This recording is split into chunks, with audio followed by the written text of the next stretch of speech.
राधे कृष्ण जी, स्वागत है आप सभी का आपके अपने YouTube चैनल पर। कैसे हैं आप सब, कमेंट करके ज़रूर बताइएगा। शाम का टाइम, अब वैसे ही ना मैं अपने हस्बैंड को कभी भी पूछ लेती हूँ कि जब भी शाम का खाने का टाइम होता है या सुबह के टाइम में भी कि क्या सब्जी बनानी है, तो हमेशा ही नवी के पापा यही जवाब देते हैं कि तुम्हें जो बनाना है बना लो, लेकिन मुझसे मत पूछा करोगे क्या सब्जी बनानी है। तो बहुत गुस्सा आता है जब भी मैं उनसे ऐसे पूछती थी कि क्या सब्जी बनानी है। तो अभी ना कुछ दिनों से मैंने उनसे पूछना ही बंद कर दिया था, जो मेरा मन करता है था, या फिर बच्चे जो मुझे बनाने के लिए बोलते थे वही मैं बना लेती थी। लेकिन आज ना अचानक से जैसे ही मैं उठी कि चलो शाम की सब्जी वगैरह की तैयारी करते हैं, कुछ सोचते हैं, तो एकदम अचानक से उन्होंने मुझे बोला कि तुम सब्जी बनाने की तैयारी कर रही हो। मैंने बोला कि हाँ। उन्होंने बोला कि आज ना तुम कढ़ी चावल बनाना। तो मैंने बोला कि ठीक है भाई, कढ़ी चावल बना देंगे। फ्रिज में दही मेरे पास रखा हुआ था, तो मैंने फटाफट से कढ़ी चावल की यहाँ पे तैयारी कर दी। लेकिन उन्होंने बोला कि आलू प्याज वाले पकौड़ों वाली कढ़ी बनाना। वो ना उन्हें कहीं पे खाई होगी, उनको टेस्ट याद रह गया होगा, इसीलिए उन्होंने मुझे बोला कि आलू प्याज वाले पकौड़ों की कढ़ी आज तुम बनाना। मैंने बोला कि ठीक है, बना लेती हूँ। और ये ना लाल मिर्च है, लाल मिर्च पाउडर मेरे घर में सिर्फ मैं ना कढ़ी में ही लाल मिर्च पाउडर डालती हूँ, बाकी किसी और सब्जी में भी मैं लाल मिर्च वगैरह का यूज़ बिल्कुल भी नहीं करती हूँ। तो ये बिल्कुल थोड़ा सा ही मैं मम्मी से लेके आई, बाकी और मैंने नहीं मैं किसी भी चीज़ में यूज़ करती, इसीलिए नहीं मैं लेके आई थी।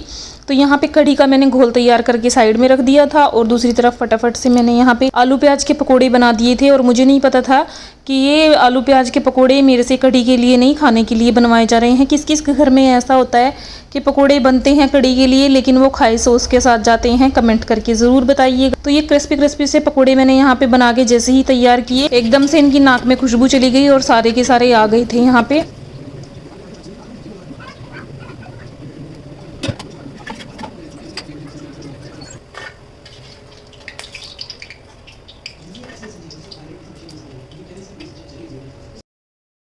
तो सॉस के साथ ये मुझसे पहले वाले पकोड़े लेके चले गए जो फर्स्ट मैंने बनाए थे, और ये देखिए पकोड़े इनको काफ़ी अच्छे लगे थे, तो मुझे लाइक करके गए हैं कि अच्छे बने हैं टेस्ट। तो मैंने सोचा कि चलो जब तक कि दूसरे वाले पकोड़े तल रहे हैं, क्योंकि पकोड़ों को बनने में थोड़ा टाइम लगता है, मैं फटाफट से आटा गूंद लिया था। मैं चावल भी बन गए थे, तो चावल का पानी निकाल के मैंने उनको साइड में रख दिया था। और फिर उसी सेम तेल के अंदर ना मैंने यहाँ पे हींग, सूखी लाल मिर्च और मेथी दाना डाल के ना कढ़ी को मैंने, उसके बाद मैंने लहसुन प्याज डाल के खूब अच्छे से लहसुन प्याज को भून के मैंने कढ़ी का जो घोल बनाया था उसको उसके अंदर डाल दिया था। और यकीन मानिए बहुत ही टेस्टी ऐसे कढ़ी बन के तैयार हो जाती है। और पकोड़े भी तैयार हो गए थे बन के, मैंने थोड़े कच्चे प्याज कट किए थे। कढ़ी जब आराम आराम से बनती रहेगी तब तक मैं अपने और दूसरे काम भी कर लूँगी, क्योंकि कढ़ी के अंदर अब उबाल आ गया था। तब तक ना इन्होंने मुझे बाहर से आवाज़ लगा के बोला कि बाहर बारिश लग गई है। फटाफट से मैं सारे के सारे कपड़े बाहर से उठा के ले आई, और ये वाला बेड तो ना यकीन मानिए पूरी बरसात से बस इसी काम में आया है। हम लोग तो एक बार भी इसके ऊपर बैठे ही नहीं है, कपड़े ही इसके ऊपर सूखते रहते हैं। एक बार उतरता है, वो देखिए साइड में रखा है, तो दूसरा तैयार हो जाता है। फटाफट से सारे कपड़ों को मैंने बेड के ऊपर सुखा दिया था। और फिर ये देखिए कढ़ी भी हमारी आधे से ज़्यादा पक गई थी, तो मैंने सोचा कि चलो इसके अंदर ना इस टाइम पे प्याज और पकोड़े वगैरह डाल देती हूँ, वरना ये जितने पकोड़े बचे हुए हैं ये भी नहीं रहेंगे। तो फटाफट से मैंने पकोड़े डाल दिए। और इसके बाद गुड़िया एक बार फिर से आके गई थी और मुझसे पकोड़े मांग रही थी। वो बोल रही थी कि पकोड़े खत्म हो गए हैं। तो जब तक ना कढ़ी और पक रही है थोड़ी और मैं उसको पकाऊंगी, मैंने सोचा कि चलो लड्डू गोपाल जी को भोग लगा देती हूँ। पहले घी और बूरा चावल मैंने ले लिया था, फिर मैंने अपने लड्डू गोपाल जी को और लाडली जी को भोग लगाया। उसके बाद ना कढ़ी अच्छे से पक गई थी, तो उसको मैंने ना साइड में रख दी। मैं कोई भी एक्स्ट्रा अलग से तड़का वगैरह कढ़ी के ऊपर नहीं लगाती हूँ, वैसे लगा लेते हैं लाल मिर्च वगैरह डाल के, लेकिन मैं नहीं लगाती, ऐसे ही काफ़ी अच्छी टेस्टी बन जाती है। मैंने फुली फुली सी रोटियां बना ली थी। और ये देखिए, और उसके पापा अच्छे से चावल वगैरह नहीं खाते हैं, उनको फुल्का चाहिए ही होता है। और ये देखिए कढ़ी कितनी टेस्टी, कितनी क्रीमी क्रीमी बन के तैयार हुई है। इसको एडिट कर रही थी तब भी मेरे मुँह में बार बार पानी आ रहा था कढ़ी को देख देख के।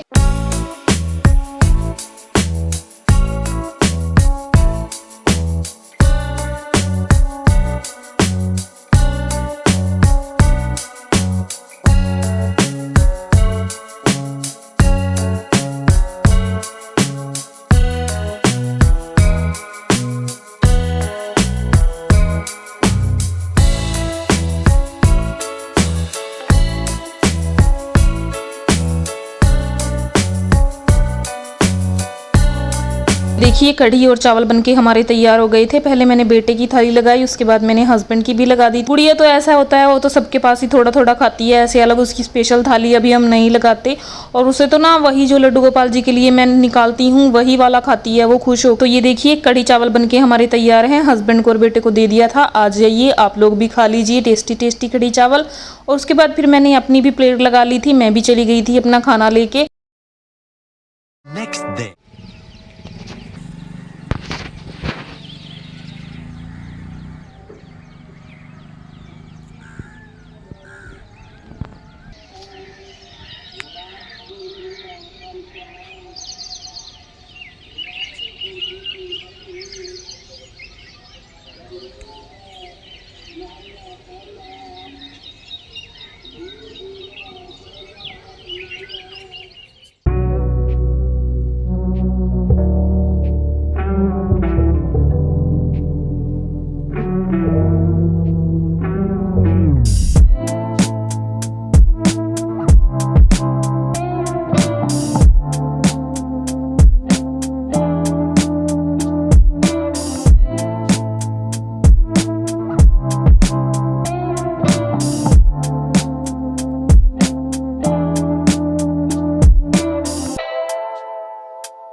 सुबह का काम लगभग मेरा सारा ख़त्म हो ही गया है। ये अगले दिन सुबह की मॉर्निंग टाइम है और देखिए ये ना 4:30 बजे के टाइम था जब मैं उठी थी और अभी ना 5:30 बज गए हैं। 1-1.5 घंटा रोज़ लग जाता है मुझे झाड़ू पोछा करने में। देखिए डेली लगाते हैं लेकिन फिर भी इतना टाइम तो लग ही जाता है जब अच्छे से झाड़ू पोछा वगैरह करते हैं।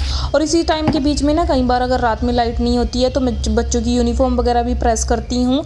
रात में वही था कि लाइट नहीं थी बारिश की वजह से, तो मैंने बच्चों की यूनिफॉर्म वगैरह पहले प्रेस, उसके बाद मैंने झाड़ू पोछा, थोड़ी थोड़ी हल्की हल्की डस्टिंग वगैरह की, कपड़ों वगैरह को मैंने समेट के अच्छे से रख दिया था और फिर फटाफट से सारे घर में अच्छे से झाड़ू पोछा करने के बाद ना मैंने नहा लिया था। और नहा के आने के बाद फिर यही होता है कि चलो एकदम से फटाफट पहले बच्चों के खाने की तैयारी करिए, क्योंकि स्कूल में उनको जाना होता है। तो आज ना मैं रात ही सोई थी कि आलू मटर बनाऊंगी। सुबह में उठ के वैसे तो बेटा बोल भी रहा था कि मम्मा मटर पनीर बनाना, लेकिन पनीर नहीं था और दूध भी नहीं था इतना कि दूध को एकदम से फाड़ के ऐसे पनीर बना लिया जाए। थोड़ा ही दूध था रात में। फिर फटाफट से ना मैंने आलू मटर ही कट करके तड़का लगा दिया था उनको। सिंपल हरी मिर्च और टमाटर के साथ मैंने आलू मटर की सब्जी को तड़का लगाया था, क्योंकि ना मुझे अपने लड्डू गोपाल जी का रहता है फिर कि उनको भोग लग जाता है। अगर लहसुन प्याज वगैरह डालते हैं तो लड्डू गोपाल जी को भोग अच्छे से नहीं लग पाता है। फिर मुझे वही रहता है कि उनको मैं किस चीज़ से भोग लगाऊं। तो फटाफट से मैंने आटा लगा लिया था यहाँ। आटा लगाने के बाद ना फिर रात के जो बर्तन होते हैं तवा वगैरह उनको भी मैंने धो दिया था।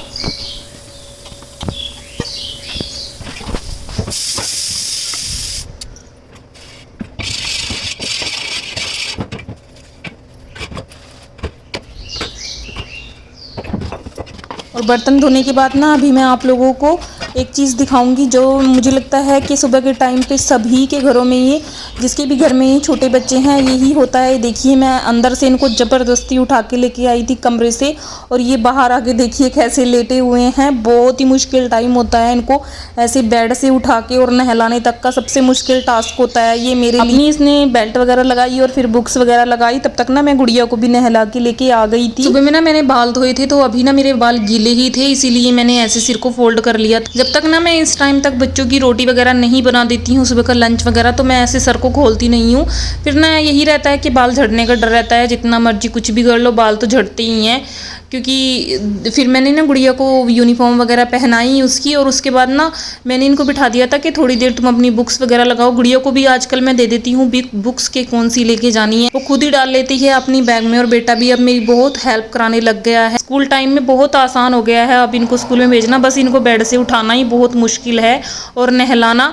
तो ये बच्चे अपनी बुक्स वगैरह लगाते रहेंगे। और मैंने ना फटाफट से यहाँ पे आ गई थी मैं रसोई में कि चलो इनके लिए रोटी वगैरह बना देती हूँ। और ये देखिए मेरे पीछे पीछे ही गया है कि मम्मा बोटल्स वगैरह मैं फिल करता हूँ। और काम ये करता है, थोड़ा बड़ा जरूर देता है, लेकिन मुझे अच्छा लगता है जो ये काम करता है थोड़ा बहुत बोतल वगैरह भरने का। तो वो अपनी बोटल्स वगैरह भर के ले गया था। मैंने शेल्फ को साफ किया क्योंकि वो पानी गिरा के चला गया था। और ना आलू की सब्जी में मैं कसूरी मेथी डालना भूल गई थी, तो उसको डाल के मैंने एक बार फिर से आलू को अच्छे से भून लिया था। कौन कौन माँ ऐसी है जो अपने बच्चों के लंच बॉक्स वगैरह अपने दुपट्टे से ही साफ करती है, वो कमेंट में ज़रूर बताएंगी। तो मैंने अपने बच्चों के लंच बॉक्स वगैरह अपने दुपट्टे से ही साफ़ किए, क्योंकि यही होता है मेरा डेली का। सुबह मैं नहा लेती हूँ, चेंज करती हूँ दुपट्टा, और फिर उसी से अपने बच्चों के लंच बॉक्स वगैरह साफ़ कर देती हूँ। तो सब्जी मैंने डाल दी थी बच्चों की, और फटाफट से यहाँ पे फुलके बना के मैंने बच्चों को पहले खाने के लिए दे दिया। सिंपल कभी वो जैम से खा के जाते हैं, कभी मैं उनके लिए नमक का सिंपल पराठा बना देती हूँ। सब्जी रोटी तो ऐसे कभी होता ही नहीं है कि बच्चे खा के जाते हैं। बेटा तो कभी कभी सिंपल बनाना भी खा लेता है, लेकिन गुड़िया तो नमक वगैरह से रोटी खा के जाती है।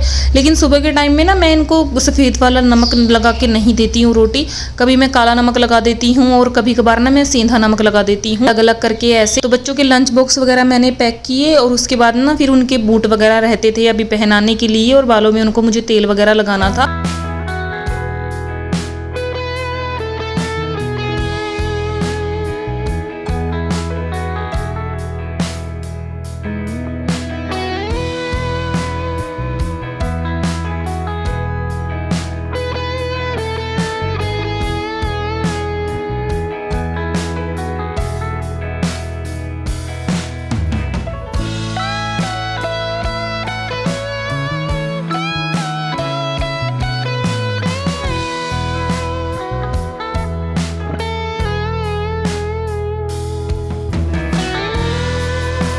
और इस टाइम तक ना मैं लड्डू गोपाल जी को सिर्फ दूध वगैरह ही पिला पाती हूँ, क्योंकि फिर ना सुबह की इतनी भागदौड़ रहती है, और अगर लड्डू गोपाल जी को नहलाने लग जाओ तो फिर बाकी काम के लिए लेट हो जाता है। तो फिर मैं ना उनको आराम से तसल्ली से इनको स्कूल छोड़ के आने के बाद भेज के बस में चढ़ाने के बाद ही मैं अपने लड्डू गोपाल जी को सीख कराती हूँ। फिर उनके साथ ना मुझे खूब सारा टाइम मिलता है, मैं आराम से उनको 1-1.5 घंटा लगा के स्नान कराती हूँ, अपनी जोत वगैरह करती हूँ।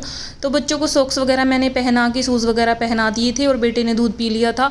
गुड़िया तो दूध पी के बिल्कुल भी नहीं जाती है। फिर इनके बालों में मैंने अच्छे से मसाज की, और गुड़िया का ना आजकल मैं थोड़े थोड़े से उसके बाल ना लंबे होने लग गए हैं, तो मैं छोटी सी उसको पीछे एक गुट्टी सी करके भेज देती हूँ स्कूल के अंदर। और ना इतनी सारी हेयर क्लिप्स इसके पापा इसके लिए लेके आए थे, लेकिन इसने सारी ही ऐसे कभी एक कहीं पे गिरा देती है, कभी कहीं पे। मैं उठा उठा के रखती रहती हूँ। और लास्ट ये है कि आज सिर्फ एक ही हेयर क्लिप हमारे पास बची हुई थी, तो उसी को लगा के ये गई है। और देखिए कितनी प्यारी छोटी सी ये गुट्टी इसकी हो गई थी, बड़ी ही प्यारी लग रही थी ये गुट्टी करा के। तो उसको मैंने की और फिर उसके बाद ना बस में चढ़ाने के लिए मैं चली गई थी।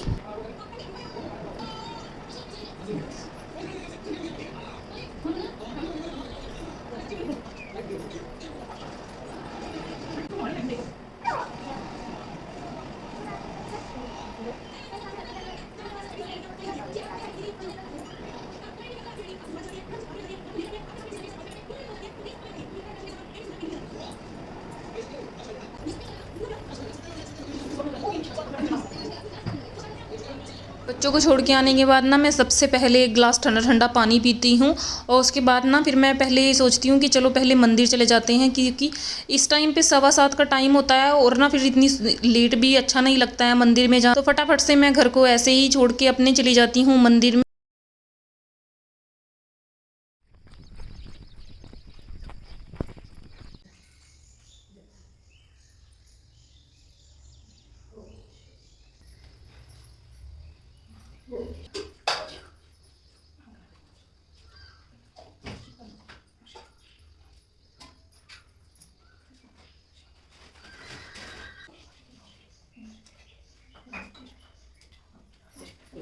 मंदिर आ गई थी, भोले भगवान जी का आशीर्वाद लिया, उनको जल चढ़ाया वगैरह मैंने लगाई।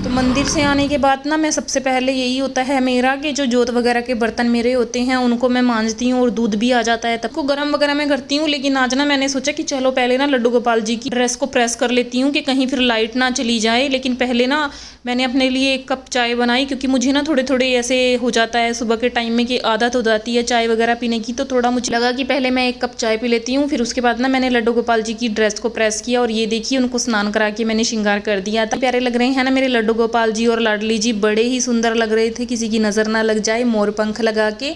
तो फिर उसके बाद ना मैंने लगा दिए थे टीवी में यहाँ पे भजन, और भजन सुनते सुनते ना मैंने सोचा कि आज लड्डू गोपाल जी के लिए ना कुछ अच्छा सा प्रसाद भोग बनाती हूँ, रोज वही सिंपल।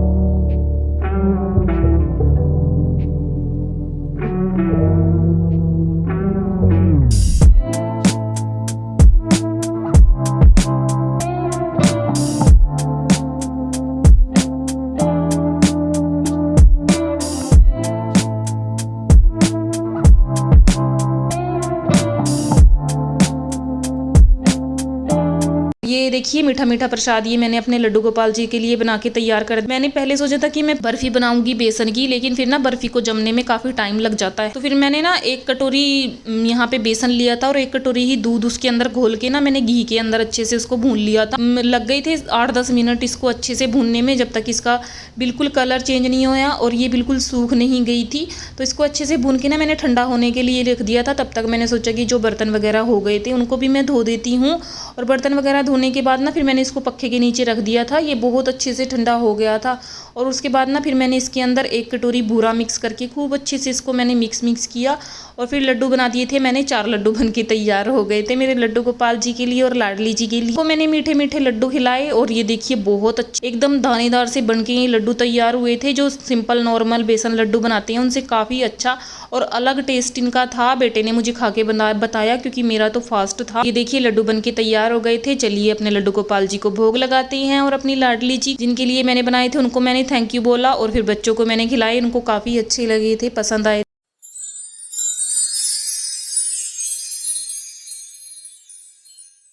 ये देखिए अभी आप लोग गुड़िया की एक क्लिप देखिएगा। माँ तो नहीं, लेकिन बेटी मुझे लगता है यूट्यूबर ज़रूर बन जाएगी।